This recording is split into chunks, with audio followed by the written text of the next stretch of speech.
And anyway, hey, back to your Stop Distracting. Tuesday, March 3rd, we're going to get to stories about eating babies and stuff like that. For those of you at the home version, 9-week assessment comes up on Monday. You can still turn in book reports the next Friday. Camp to Comfort stuff, you have 3 weeks. There's a bell work, as you see right in this area. So make sure you put that entry in there. Apparently the bell work is more challenging than I planned. Instead of making you read a sentence and figure out the words in the sentence, instead I'm going to have you create your own sentences. So you're going to write 3 or more sentences, and then in your sentences, as you write about Greek mythology, you're going to go through and tell me about label 3 nouns, label 1 pronoun, 3 verbs. That's not 3 verbs in every sentence. That is 3 verbs total in the entire bell work. And that's where going to the back of your notebook and looking things up can help. Happy. That'd be an adverb. I'd say 9 times out of 10, if it ends in an ly, it's probably going to be an adverb. There's a few rare ones that aren't. All right. I told you before we're not going to rewind all the way back to the very beginning. We're going to sort of just rewind just a little bit. If you're still working on bell work, that's fine with me. Nothing wrong with that one. Let's see. When Cronus becomes king of all the gods, the first thing he was supposed to do was? Does he? No. Why? Because they're ugly. I mean, you can't blame him. And then he becomes there. Then, what is it the curse said about him? His child will overthrow him. So when he has first baby and realizes it's going to overthrow him, why can he not just stab baby? Because God's more good. So it does no good. Why can he not just the baby into the pit? Because then it could free him or something like that. So what plan does he come up with instead? Eat it. As you do. Babies are delicious. How many babies does he eat? 5. How many babies does he think he eats? 6. Why does he not eat the 6th baby? Rock. Who comes up with Operation Baby Rock? Mama. And Actually, Mother Earth. and that is where we have baby Zeus, and then gets eaten there also. And then we got to Zeus growing up down on Earth, things going well. What surprise does Zeus find out on 18th birthday? He is the Father and siblings. siblings, and then he decides to free them. What is his first plan on how to free siblings? What's wrong with that plan? So then his girlfriend comes up with a better plan, which is? And that is where we come up with Pukey Potion. Did we get to him giving Pukey Potion? Yeah. So we got Pukey Potion. We got him going up to Mount Olympus. We got them watching stuff together. And did we get to him actually doing the puking? Yes. And then we got to... Rainbow. Yeah. So we got to him throwing up. So once he gives Pukey Potion to Cronus, Cronus then throws up. And he immediately throws up the 5 babies and 1 rock. And he throws up the 5 babies and a rock. He and Zeus have that awkward eye contact moment that you have with someone after they just threw up 5 babies. I'm sure you've been there. And then all of a sudden those 5 babies go full shrinky dink, and they come up to full size in front of him. Those 5 babies and him would be Hestia, Hera, Demeter, and then you also have Poseidon and Hades. Are all the ones who then get swallowed, and then Zeus. And they immediately start to attack Cronus. They run at him and start doing the attacking and the punching and the kicking. Cronus starts punching and kicking back. And this begins the big war between Cronus and his children. Both sides start to recruit other gods to come out and help them. And a lot of the gods on Earth start to pick sides.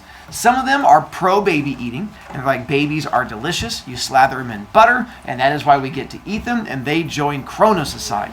Other guys like, no, babies have the right to live. You should not be eating babies, no matter how much delicious ketchup you put on them, and they end up joining Zeus' side. And both sides begin this long, prolonged war between them. But neither side can win, no matter how much effort they put into it. Why can neither side win? Yeah, and it does you no good if the person, when you go run up and you go choppy arm, choppy legs, like, yeah, they're growing back arm. It did them no good. So it takes forever, and it's exhausting. Years go by in all of this fighting. Till one day, Zeus comes up with a plan that he's going to get some special advice. So he goes and seeks out the person that he thinks is the smartest person that he can possibly find. Not Prometheus, because Prometheus is not on his side. Prometheus is on Cronus' side. So he goes and finds No. Oh, he said Gaia. Yes, Mother Earth. So Gaia, Mother Earth, and goes and talks to her. Here's the problem with Grandmammy Earth. Grandmammy Earth is getting old. And apparently old people get a little delusional and don't always make sense when they talk to you. So when he goes to get advice from her, the advice she gives is a little on the confusing side. So he seeks her out and goes, Grandmammy, I'd really like to overthrow Cronus. I'm disagreeing with the whole baby eating thing. What can you do to help me win this war? Mother Earth is still bitter with Cronus, so she has the perfect idea. But the advice she gives him seems to just confuse him. She says, he who released the babies within shall turn the tide of war. Zeus is like, I'm a baby and I was within, so obviously that means me. But he doesn't know why it's not helping him win, so he turns around and runs away from his grandma, and he's like, thanks, Grandma, you're useless, and goes running away. She's like, grandchildren, and she gets all grumpy too. But as soon as Zeus hears this prophecy, it changes the future, and it starts leading to him actually getting a chance to win, which is when this happens. Not that. Titans versus the Olympians. We'll come back to that. That's the two sides that break out and becomes called the Titans versus Olympians. The main thing on that is it's confusing because they're all Titans. The Olympians are Titans. They're just Titans who live on Mount Olympus. It's like saying we have a fight, which are the heroes versus the 7th graders. I mean, you are 7th graders, so it's kind of a confusing statement. The thing that happens is this guy, Prometheus, helping Cronus throughout this whole war, doing the whole seeing into the future thing. No. Then all of a sudden he goes, no, and sees that now Zeus is destined to win the war. Previously, Cronus had always been destined to win. But as soon as Zeus heard the prophecy, now Zeus is destined to win. Not only that, Prometheus can see into the future and see that any god who stays on Cronus' side gets tortured after the war. Horribly tortured after it. So Prometheus immediately goes to Cronus. He goes, listen, Cronus, I've got bad news. Cronus is like, what's up? He goes, I did my no thing, and I saw into the future, and it turns out that Zeus is going to win the war. And Cronus is like, no! He's like, it gets worse. Not only does he win the war, but anyone who fights against him is going to get horribly tortured. So I think, here's my plan, stay with me. We go to Zeus, we apologize, we say we're no longer going to eat babies, and maybe we can get along with each other, and everything will be forgiven. Cronus refuses, says, no, babies are delicious, I will never back down, I'm not going to give in, I'm going to stay king. So Prometheus goes, all right, I am going to leave your side, and I'm going to go over and join Zeus. So Prometheus abandons Cronus to go over to Zeus' side. Before he leaves, he tries to recruit both of his brothers to come with him. So he goes over to, you want to go get water? Would that help, Hebert? You can get water if you want. Okay. So he goes over and talks to Epimetheus first. And he finds Epimetheus like, hey, Epimetheus, we're going to lose the war, and I'd really like for you to come with me, and we're going to go over and join Zeus. And Epimetheus goes, I love squirrels. They have tails that do this. And Epimetheus goes, okay, right. Can you come with me when we go to the other side? And Epimetheus goes, sometimes I take chipmunks and I take them to my hands. And Prometheus goes, you're a special little guy. And he picks up a stick and he throws it. And Epimetheus is like, whoop, whoop, whoop, whoop, and goes running after it. And so he brings Epimetheus with him. So then he goes to talk to Atlas. He goes, Atlas, bad news, big guy. Because now, throughout the war, Atlas has become the general of the army. Cronus stepped down because he realized he was a good king, but not a good fighter. And Atlas, being all big and strong and hulkish, became the general of this army and was leading them throughout the entire thing because he was all, Atlas, smash! He would take like the gods and flip them back and forth like that. He's like, puny gods! So when Prometheus goes to talk to him, he goes, Atlas, can you switch sides and come with me? Because Zeus is going to win. Not only is Zeus going to win, you are going to get tortured worse than any other god to exist. And I'd really like that to not happen to you, being as that we're brothers. And Atlas goes, no, I can't. Because I'm the general of the army, people depend on me, I cannot abandon them, because that would be awful, so I have to stay here. So we tried. So Prometheus and Atlas give each other the bro hug, tap, tap, tap, and they leave each other. Atlas leading Cronus' army, Prometheus and Epimetheus going over to Zeus' side. They find Zeus' little cave area, knock on the door. Zeus comes down and is like, hey, wait a minute, I recognize you. Prometheus goes, yeah, my name's Prometheus. I used to be fighting with Cronus, but now I'd like to come join your side.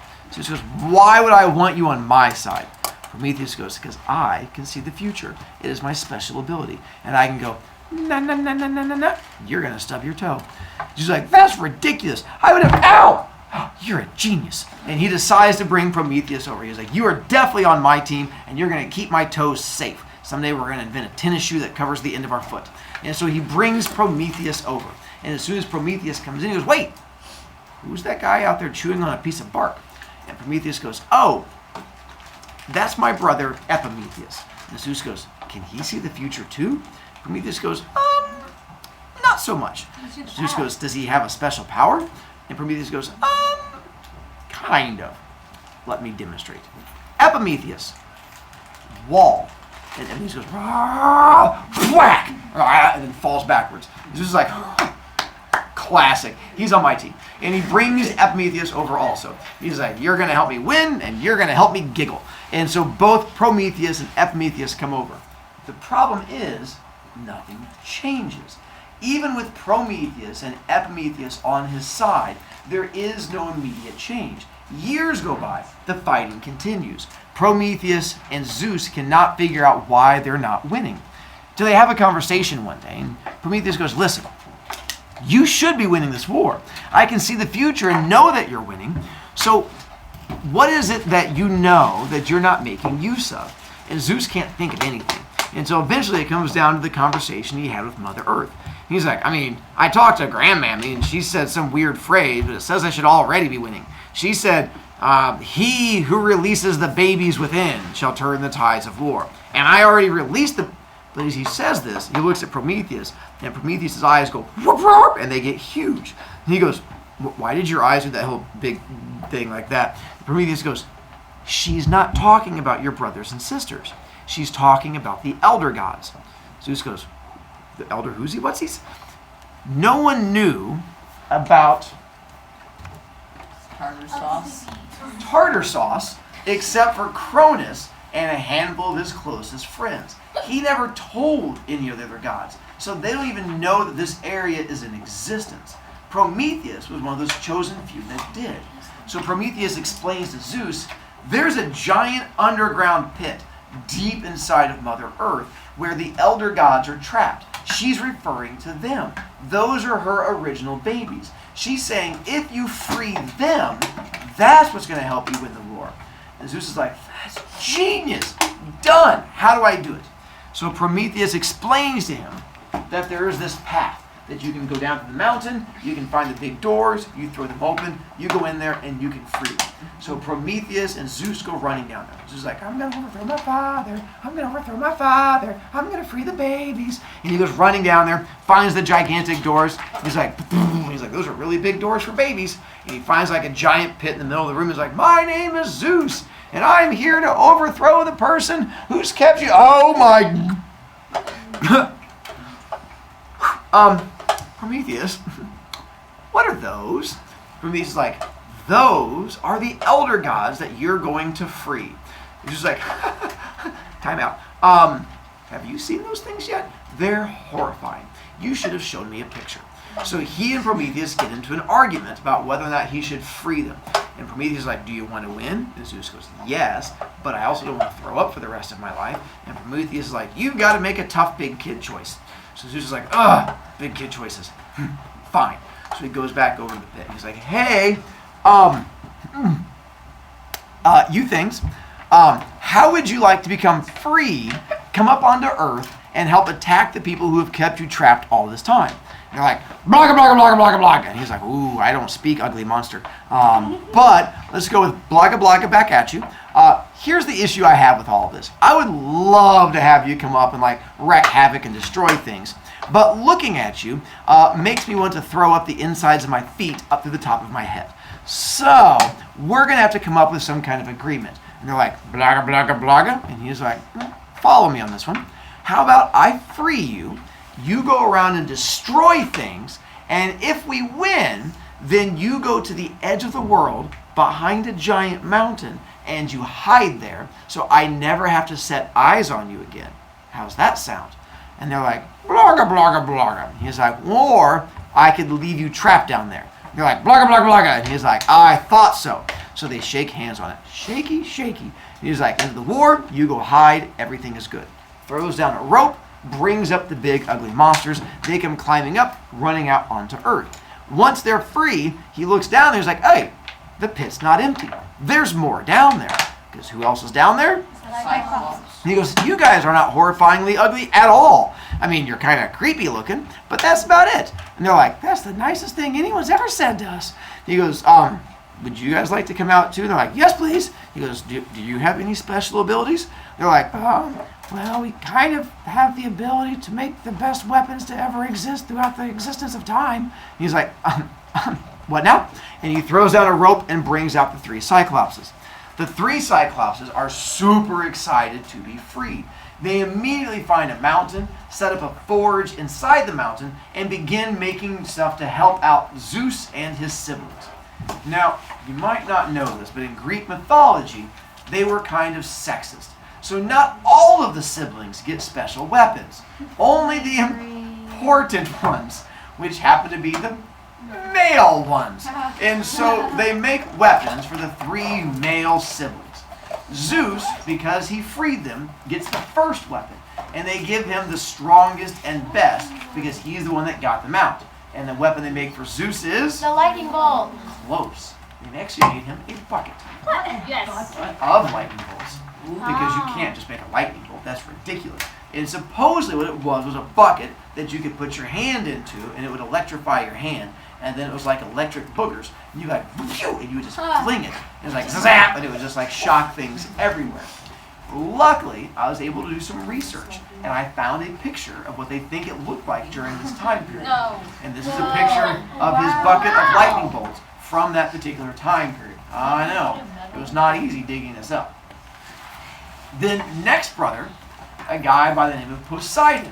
They decided to make for him a special weapon. And this is where the trident comes in. Again, in the picture of him over here in the blue, it's also the thing over here that he's holding in his hand, also kind of in blue. And he's over here. He apparently really likes blue. And so it's the one with the 3 sticks on the end. I have a picture of this one also. It looks something like that. It allowed him to do a couple things. One, it allowed him to control water and anything that was within the water. It also allowed him to cook 3 hot dogs at one time, which made him a big hit at all of the God cookouts. And he was like, I got your back, boo! And he would cook all the hot dogs and stuff like that, and they really liked him. Plus, if the fire got out of hand, he could use it like a fire extinguisher. He was the best god. The third brother is a guy by the name of Hades. Now, Hades, when the Cyclops start making him a weapon, he's like, whoa, whoa, whoa. I'm not like an in-your-face, fightery kind of person. Can you make me a kind of weapon that doesn't involve me going out there and like fighting people? They're like, you want a weapon that doesn't require you to fight? He's like, nailed it. What can you get me? And they have an idea. For him, they create The helmet of invisibility. Nicely done. They create him the helm of invisibility. The idea that it would allow you to put it on and then you turn invisible. He loved his helmet of invisibility. He would run around in all the battles, put it on, and then he would do what's called tabletopping the gods. And that's when you go down on all 4s behind another god, and they would push him over the back. And when you fell over them, he would get up and giggle and run away. Like, giggle, giggle, giggle, and he'd go running away. He thought it was the best thing ever. If you look carefully over here above Crow, if you look and you'll see, yeah, it's invisible. But I got you to look, so it made it really entertaining for you. Because if you could see it, then it wouldn't be invisible. But you're in luck. I did do research, since it's not in there, so I found you a picture of what they think it looked like during this time period. And so there,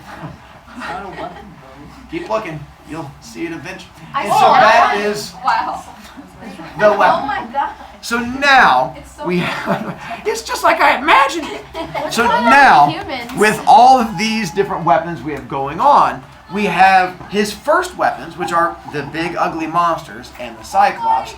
Those are the main weapons he gets. And then he has the weapons that each of the 3 brothers get. With this, it finally allows Zeus to start doing enough damage to win. Tomorrow, we're going to find out what happens when you unleash ugly monsters on the world. Or for some of you, the same story as your house. Question, what